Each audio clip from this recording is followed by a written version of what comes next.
Hi, beautiful family.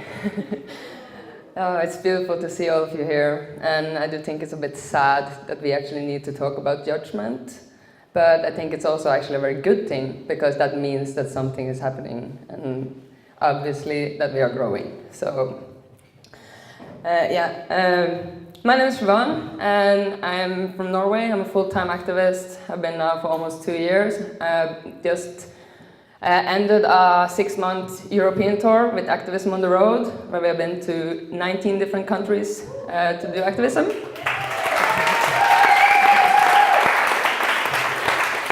And it's very beautiful to see that many people in this room, or quite a few people in this room, actually were at our workshop, so that's really beautiful. But yeah, I have some questions for you guys.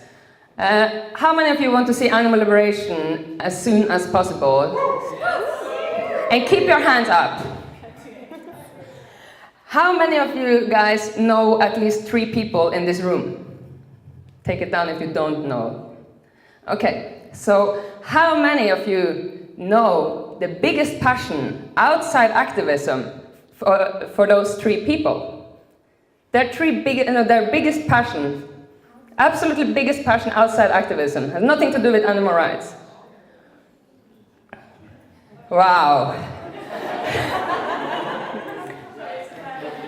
What a great family we are.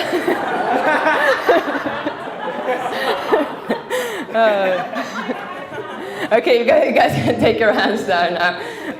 That was like a handful of people who actually know the passion of some other peoples in this room. And that is quite sad, isn't it?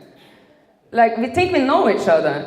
And we think we know each other so well because we have cried together, we've been outside slaughterhouses, we have looked these animals in the eyes, we have planned things together, we're doing these things, weekly, or some of us every day. And still we don't know what the biggest passion of our friends are. And do we know what they actually used to do before? Do we know where they come from? Do we know how they went vegan? Because what I have noticed while traveling is that many people have never even been able to share how they went vegan with someone. And just to see the fire that starts in their eyes when they can tell someone that, and when people actually are listening to them and actually are wondering, how did you go vegan? And if we then afterwards can talk about, but can we use that in a way and use each other in a positive way? We all feel so much more empowered while doing so. So community building, I will say personally, is one of the absolute most important things in our activism. And the reason for that is because I cannot change the world, and so cannot Wes or Cheyenne or Annie or whoever, but together we are changing this world, and we need to take that unity as a vegan family. And we won't always agree, and no one expects us to agree on everything. Because if we look at some of the most talked about industries in the world, music and sport, I think most people here are very familiar with both of those topics. Do anyone here play any instruments? Quite a few. So if everyone in this room who doesn't play an instrument want to learn how to play an instrument, and they will go around to ask all the people in this room to learn them how to play an instrument, you will have so many extremely different results. And people, if one person would actually be able to listen to all of them, wow, credit to you. But most of the time you will listen to all of them and try to find your own ways with the ideas that you get from others. And the same goes with training. Many people read books on how to become a professional athlete and reach new levels. But everything comes down to you in the end, because you need to find something that you burn for and you feel comfortable with. So why shouldn't we use that in activism? And why shouldn't we then together find out our passion within the team and build that up as a band who's playing music and gonna reach the top? And we are gonna get bigger than both the music industry and the sport industry together, because that's just how it is. And while a musician or a sport athlete, whatever, trying to climb the ladder. I'm sure there is no single one on top who have never heard, but you should not do it this way. This is not the right way. You should not do intermittent fasting, for example, because that can ruin your body, and on the opposite side, you should do it. But people need to find their own way. And that's what makes people climb the ladder, trying and failing. Everyone fails. But that's what keeps us going. Because when we fail, we rise up and try something else and try harder the next time. So eventually we will reach the top. And in the same way as music, yeah, how many here listen to metal? Yeah, how many here do not listen to metal? That's actually almost more people. And you know, some people might see, yeah, but say metal is extreme. It's like just too extreme, you know. No one wants to listen to music anymore when people are playing this metal. People might even leave the whole music industry when they hear this music. And we will hear these things. And that's all right. The problem is what to do with these things. What can we, as a community, do to embrace this and take this seriously? Before we go into trying to, like, we're doing this together. Like, this talk is quite random, and yeah, it's just very needed. So I'm trying to, together with you guys, build something that we can all work more with in the future. But now I would like to have 3 people to share something that they have experienced that has to do with feeling left out or judging someone else, or something you just want to share with the rest of us that you feel was kind of wrong, either to you or to someone else. But please don't mention names or any organizations. So who wants to go first?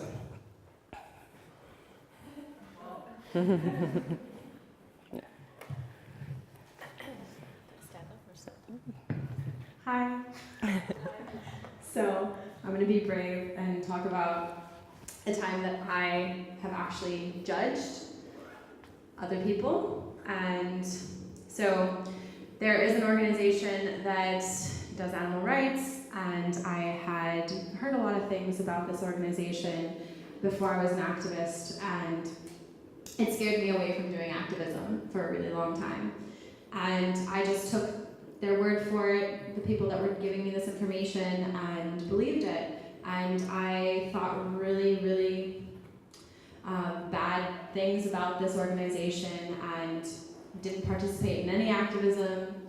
And it wasn't until I started asking questions from both sides and really starting to formulate my own conclusion. It wasn't until then that I actually discovered that all the judgments that I had about this organization were not true at all. And it's just because I listened to the rumors and I wasn't using my own judgment in a positive way. So, yeah.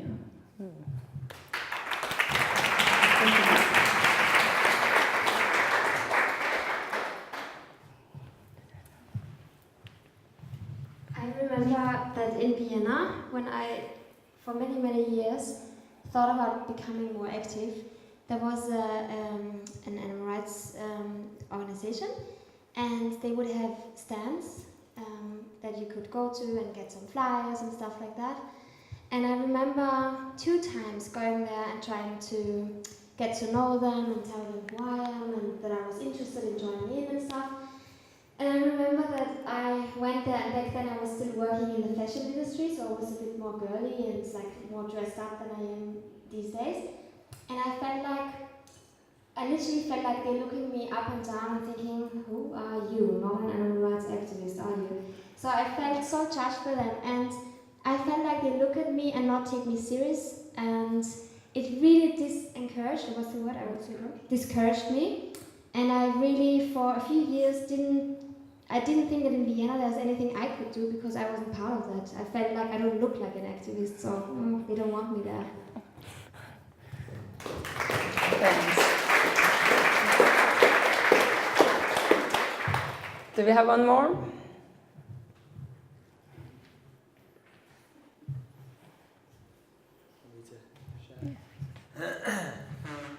So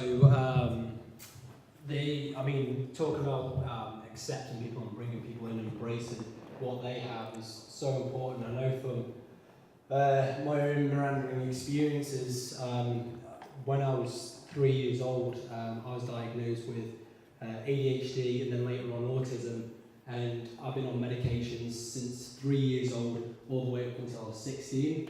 And what this had done to me, I started defining my whole being and who I was as ADHD, as somebody that's disabled, as somebody that's not part of everything else that everybody else is involved in. And then this led obviously to later years of becoming depressed, and then obviously when I was 12, that was the first time I tried to commit suicide, because I felt I wasn't part of something that everybody else was involved in, and I think it's so important that everyone should have the comfortability to share other experiences outside of activism as well, because I think when people realise the stories of everybody else and their suffering, we're all so supportive and we're only going to help grow that person, and everybody's such an integral and vital part of this movement, and we are capable and proficient at immeasurable things, and to repress that into our own subconscious, that's only going to manifest, and we'll see that in reality in negative things. So we should come face to face with that and share and not feel judged by anyone really.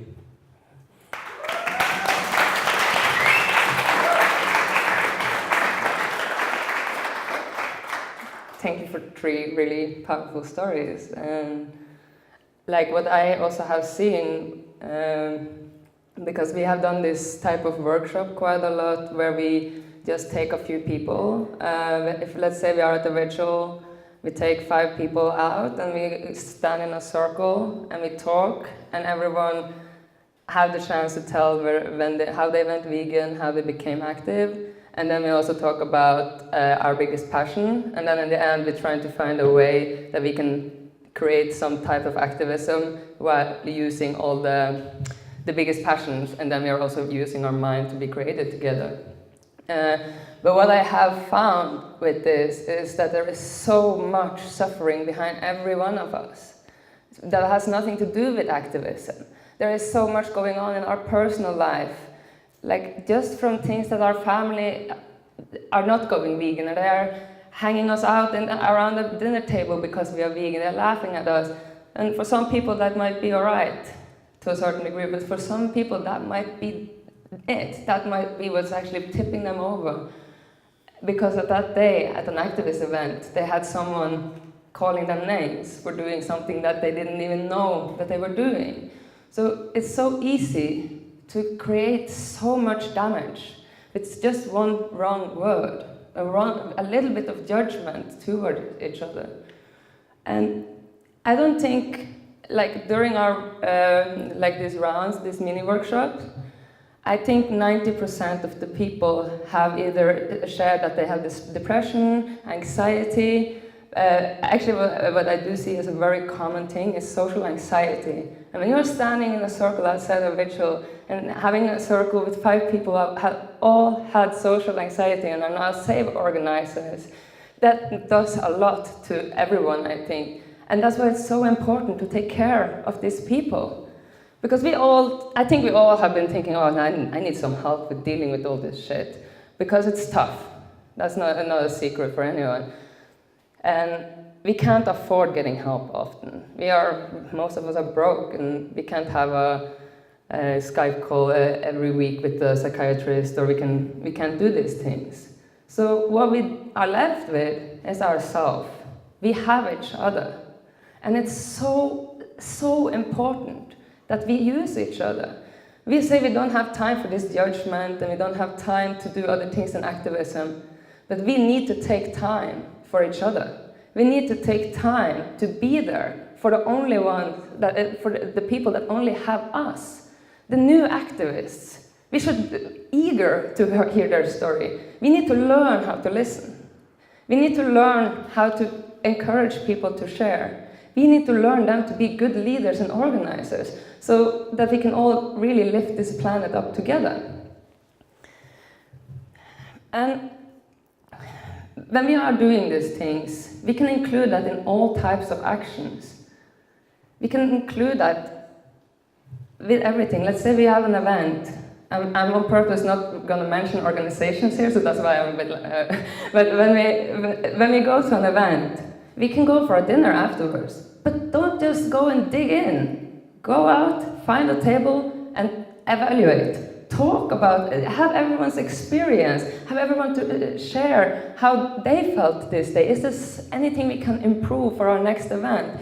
Do anyone want to take more responsibility? Do anyone want to become an organizer? Like, we need to work together. We should do workshops as often as we do activism. Or maybe not if you do activism every day, but we should really do workshops at least twice a month to sit down together, talk with each other, and lift each other up. And what we also find with these things, like let's say the first time you do this circle, you don't have time to go in depth. But let's say it's the fifth time you do this circle, you might open up things that no one actually, like that you didn't even know yourself. And that have happened to me, where I all of a sudden have shared things that I've been like, whoa, this I have suppressed for so long, and now it just came up. And which better place and safer place should that be than within the arms of each other? And I don't think we can address this enough, because a hurt activist is a hurt animal, and it's a hurt family. So if we are all going to be united and stay connected, we really need to keep moving forward and lifting each other up.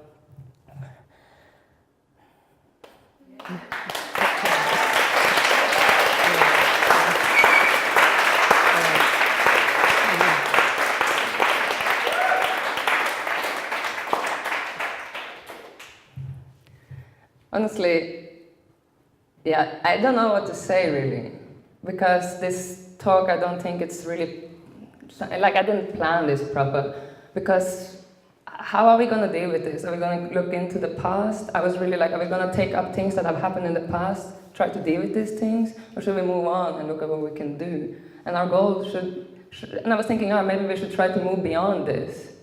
But that's a bit like, okay, who do we think we really are if we can move beyond judgment? I think we have some generations to go to reach that point. But if we can accept it, if we can deal with it and take it as a part of activism, shouldn't we be able to do that? And I want us, and how long time is it? Okay, because I want us to try to together find out some ways, come up with some suggestions about what we would have needed in these situations.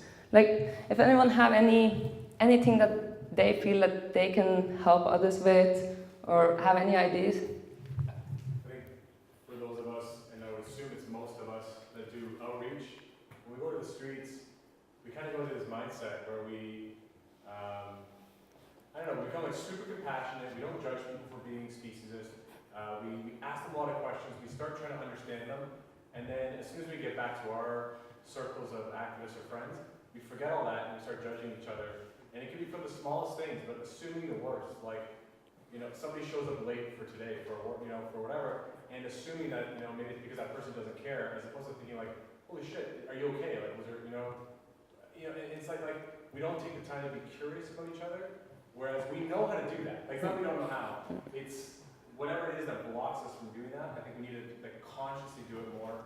I'm guilty of not understanding the people around me, like their passions outside of activism. I was thinking about last night when I got in, and all we were talking about was vegan activism. It was always about that, right? So maybe consciously making the effort to talk about other things. I don't know.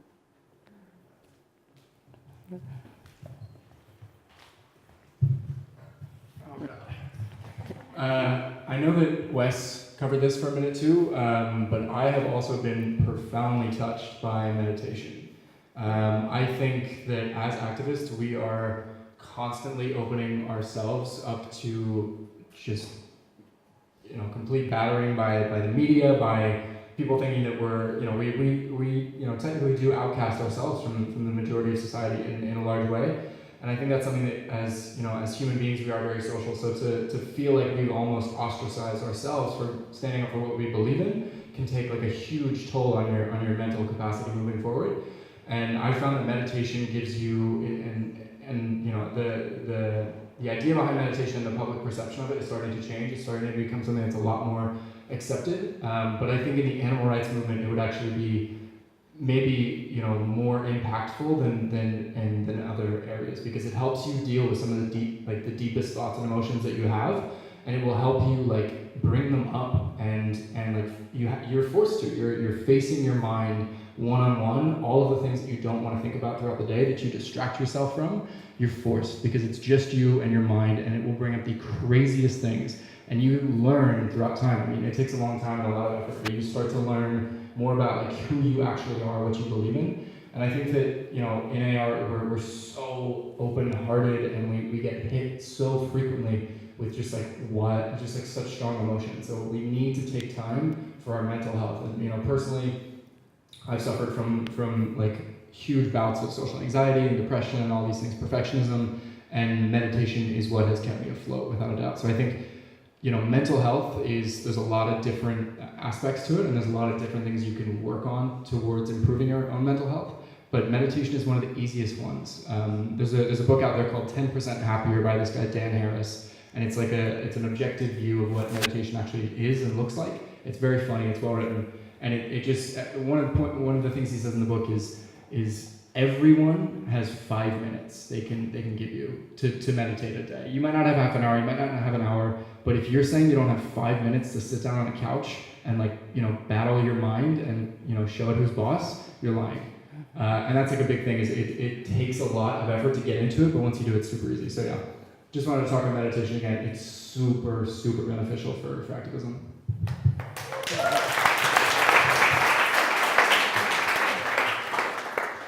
And is that something we can include in our briefings? Is that something we can include in our rituals?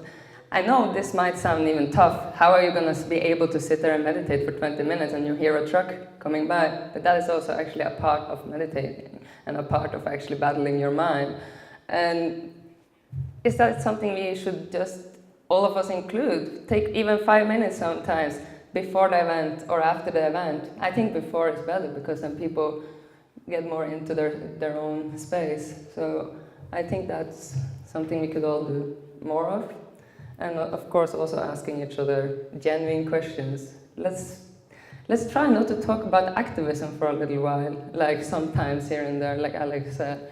To be honest, I can't remember the last time I didn't talk about activism. So yeah, do anyone have any other suggestions?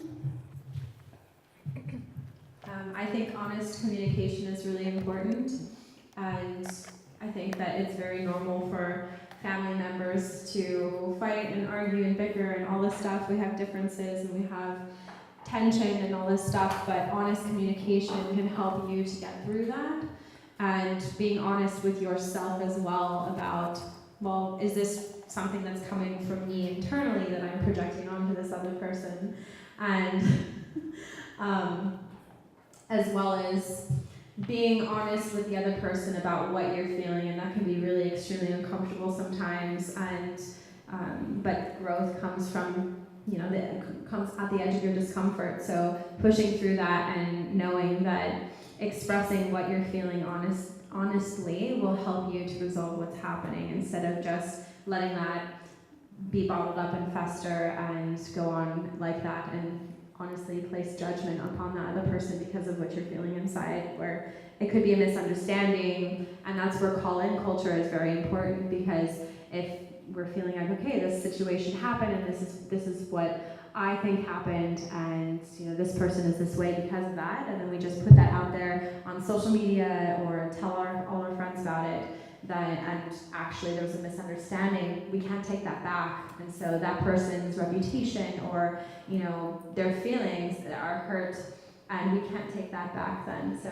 calling in and asking them what's going on, hey, this is what I felt like was happening, let's talk about it, the two of us, or if it's a group, the group of us, something like that, I think is very important.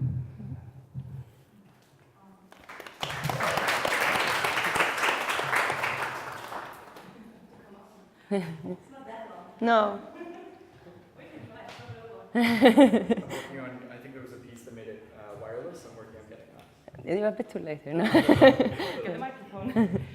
So everybody speaks about themselves, but I think we also have to very much take care of each other, actually, which is in a group, or we are distant, but we talk. I'm in touch with a few of you, so actually it's our duty as a person to reach out every few weeks. Hey, how are you? Is everything okay? Are you doing well? You know, is everything okay? We get people to open up, especially. I have experience with these things, but personally I don't know, I'm hyperactive and super positive, that's my luck. It's my form of PTSD. But my coping mechanism is the opposite. I'm the helping one, the mama one. So I feel when somebody is feeling bad. That's the moment when I say, hey, are you okay? What's going on? You know, what did you do yesterday? And I think this is our duty also. Not only take care of yourself, meditate, reach out, but also check your people, check your peers, and really watch out for each other. I think that's basically very important. Yeah. We are a crew, we are very little people, we are just a few. And it's not so hard, you know, to keep your circle small, which it is unfortunately still, although we are globally, but, you know, take care of each other. Right? Thanks.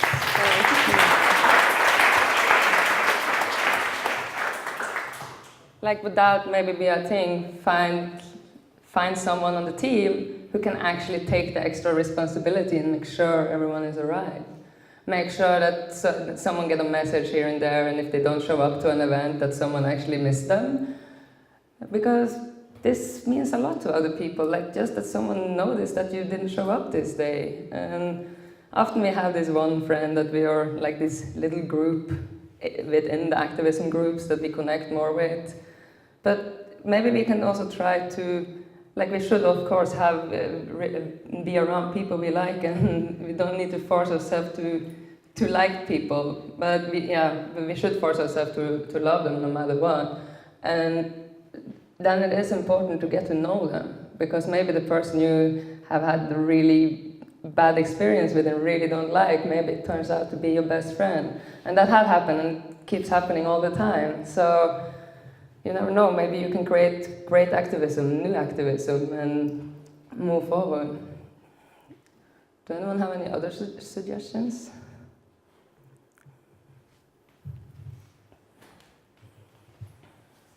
Just a small one. Perfect. Yeah, just always try to be aware, like, or to have an introduction round. Just feel a bit more connected. You don't have to tell too much. Maybe your name, where you're from. We said before, your passion, what you're doing, like a job or what else you're doing. Sit together for 5 minutes and meditate. After doing meditation for 2 years now, it completely changed my mind. Part-time. When I don't do it, it's a completely different feeling. And afterwards, with the introduction, and I do something together, more connected, it feels so different. And the whole group is then on a complete different level. And even further, like, you will probably spend more time with people you don't know too well, instead of like being on your own little group all the time. That's especially what I feel, or what I think. Yeah, how can I say it best? I got aware of this when I was, in my own case, when I'm doing meditation and stuff, I'm more open, like to go to other people, because I'm more open-minded, more clear my mind. Yeah, that's it. Thanks.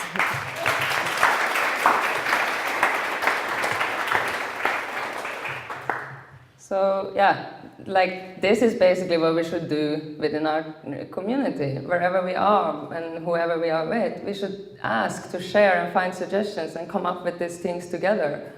Because then everyone also has the chance to feel included, and everyone can speak their mind, and we get to know each other better. Because we will always have things to disagree with, and there will always be actions that we don't like, we think it's too extreme, or too little extreme, too soft. But we need them all. We need everything that's possible, and if someone have a passion for doing something, we should encourage them. Even if we don't agree, we should at least support them. and ask questions. Isn't it better to ask someone, why are you doing this, instead of saying, I don't like what you're doing, can you do something else? And we should try these events. We should go to these events and see what they are doing. Maybe we don't need to participate, we can be a bystander, but just to see and try to learn things, because most people are doing what they do for a reason. Because all of us, I think, are trying our best to save these animals. So if we're going to put limitations on that, we're putting limitations on liberation. And imagine if that would be our brothers and sisters. There wouldn't be any extreme way to liberate your own sister or your mom.